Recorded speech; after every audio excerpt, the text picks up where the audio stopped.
अभी अभी stock market में एक बहुत ही बड़ा फ्रॉड जो है वो सामने निकल करके आ रहा है, तो आज हम उस पर ही बात करेंगे और इसकी चर्चा हर तरफ हो रही है।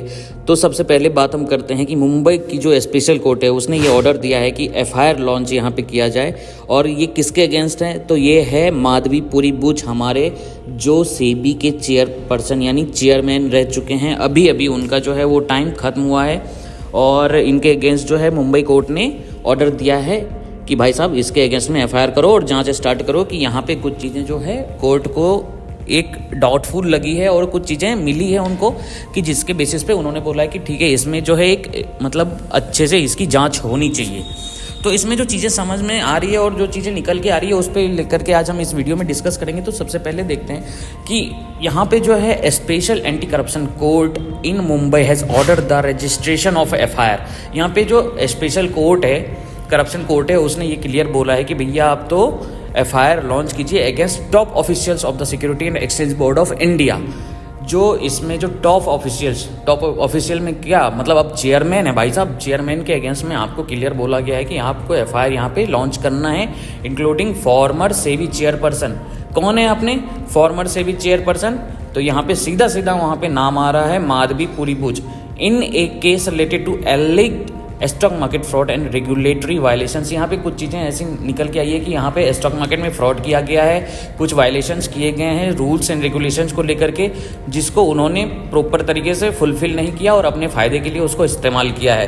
The order was issued by special जज। जो स्पेशल जज जो हैं एसी बांगर जी, उन्होंने ये पिटीशन फाइल करने के लिए बोला है। अब मार्केट में क्या चीज़ें निकल के आ रही है, इसमें ये क्लियर बताया गया है कि मार्केट मैन्युपुलेशंस एलिगेशंस जो है ये इनके ऊपर लगे हैं। तो इसमें ये कहा गया है कि the complain एक्यूजेज SEBI officials of facilitating market manipulation and enabling corporate fraud. इसमें मार्केट को सीधा सीधा मैनिपुलेट करने का आरोप जो है वो उनके ऊपर लग रहा है। अब इसमें कहा गया कि the enabling corporate fraud by allowing the listing of company that did not meet the prescribed norms। एक तो मैनिपुलेशन, दूसरी चीज़ ये हो गई कि कुछ कंपनी जो पहली बार जो पब्लिक से फंड रेज करती है आईपीओ के थ्रू, आईपीओ यानी कि इनिशियल पब्लिक ऑफर, इसके थ्रू जो फंड रेज करती है, इसके लिए क्या होता है ना, सेबी का अप्रूवल लगता है। अगर वो सेबी के टर्म्स एंड कंडीशन को फुलफिल कर रहे हैं तो जाकर के आगे प्रोसेस होती है और फिर वो कंपनी अपना आईपीओ ला सकती है। बट इन्होंने क्या किया, इन्होंने कुछ कंपनी ऐसी थी मार्केट में जिन्होंने सेबी के नॉर्म्स को फुलफिल नहीं कर रही थी, बट उनके साथ इन्होंने मिल करके फिर भी उनको अप्रूवल दिया कि ठीक है आप आईपीओ ला सकते हो और इन्वेस्टर से पैसा आप रेज कर सकते हो, आप पब्लिक से पैसा रेज कर सकते हो। और गलत तरीके से उस कंपनी को आईपीओ के लिए अप्रूवल इन्होंने दिया है। तो उस कंपनी के आईपीओ लेने के बाद जो उसमें जो पब्लिक ने पैसा लगाया, उस पैसे को भी इन्होंने खुद के उसमें यूज़ किया और उनसे कुछ ना कुछ वहाँ पे लीक निकल के आया है, जिसको लेकर के इन्वेस्टिगेशन की बात चल रही है और कोर्ट ने ये आदेश दिया है कि इनके अगेंस्ट में इन्वेस्टिगेशन की जाए। Claims that SEBI failure to exercise its statutory duty led to financial fraud, insider trading and the siphoning of public funds after the listing। इसमें यहाँ पे इंसाइडर ट्रेडिंग की भी बात आ रही है। इंसाइडर ट्रेडिंग मतलब कि किसी भी कंपनी में अगर आप ट्रेड करते हो या फिर इन्वेस्ट करते हो तो उसकी इनसाइडर न्यूज़ के बेसिस पे आप वहाँ पे पैसा लगा रहे हो। तो ये एक तरीके से इनसाइडर ट्रेडिंग जो इंडिया में इलीगल माना जाता है, उसमें भी इनका जो है वो नाम सामने आ रहा है।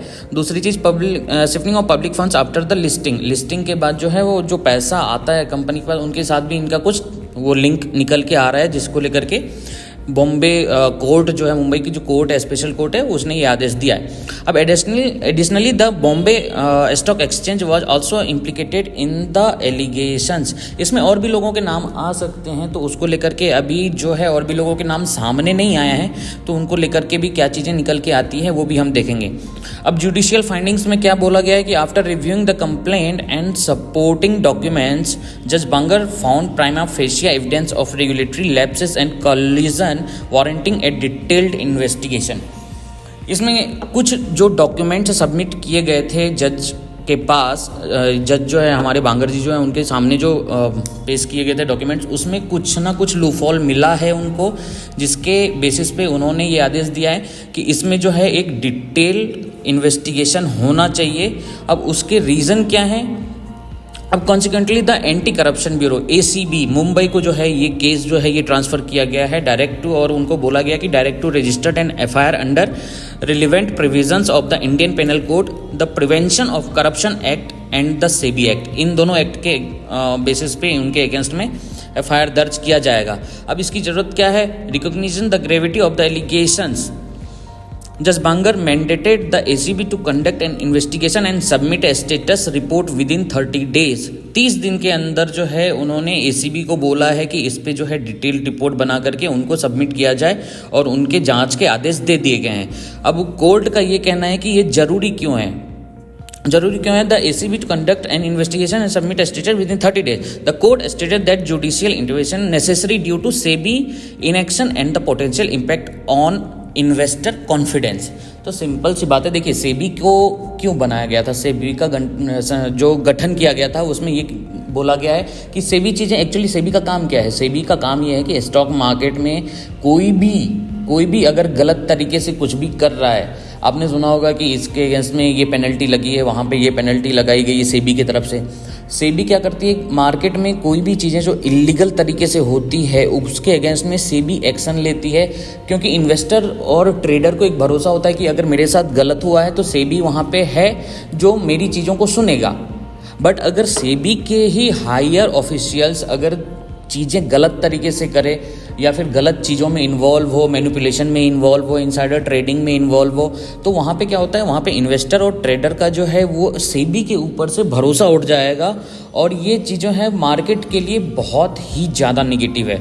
तो इसको लेकर के कोर्ट का सीधा ये कहना है कि भाई साहब आप तो इसके अगेंस्ट में FIR लॉन्च करो, और जो भी है वो डिटेल इन्वेस्टिगेशन 30 दिन के अंदर आप हमें सबमिट करो।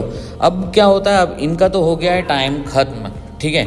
अब जो नए जो चेयरमैन बने हैं वो हैं तुहिन कांता पांडे जी अभी जो है सेबी के नए चेयरमैन बने हैं, और इनका जो कार्यकाल है वो अभी से स्टार्ट हुआ है, और हो सकता है आगे चल के हमें कुछ अच्छी और पॉजिटिव चीज़ें जो है मार्केट में वो देखने को मिले। अब इनके क्या डिसीजन रहते हैं उसके मार्केट पे इम्पैक्ट भी आपको एक अच्छा देखने को मिल सकता है।